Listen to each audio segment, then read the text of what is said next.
Hello दोस्तों, नमस्ते, प्रणाम। मैं घूंघट वाली 960 अपने यूट्यूब चैनल में आप सभी का स्वागत करती हूँ। तो दोस्तों, आज मैं लेकर आई हूँ बहुत ही प्यारा सा एक छोटा सा कजरी गीत। गीत को पूरा सुनिएगा दोस्तों। गीत कैसी लगी कमेंट में ज़रूर बताइएगा।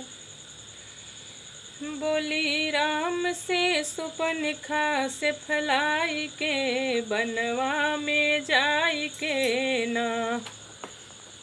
बोली राम से सुपनखा से फलाई के बनवा में जाई के ना।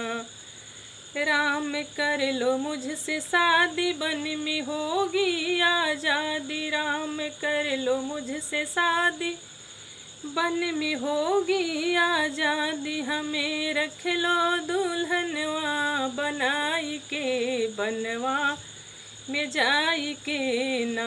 हमें रख लो दुल्हनवा बनाई के बनवा में जाई के ना। राम लिए नहीं सास गई लक्ष्मण के पास। राम लिए नहीं सास गई लक्ष्मण के पास।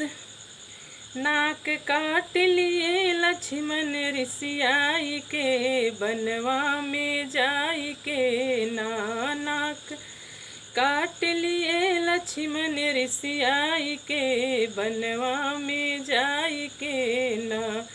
बोली राम से सुपनखा से फलाई के बनवा में जाई के ना। बोली राम से सुपनखा से फलाई के बनवा में जाई के ना। तो दोस्तों, ये था मेरा प्यारा सा एक छोटा सा बहुत ही छोटा सा गीत, कजरी गीत। दोस्तों, गीत कैसी लगी कमेंट में ज़रूर बताइएगा। गीत को पूरा सुनिएगा। प्लीज़ मेरे चैनल को सब्सक्राइब करना, वीडियो को लाइक करना। दोस्तों, आप सबसे हाथ जोड़कर रिक्वेस्ट है। और दोस्तों, ये गाना मैं रात में शूटिंग की हूँ, कुछ गलती हो तो इसे क्षमा करना।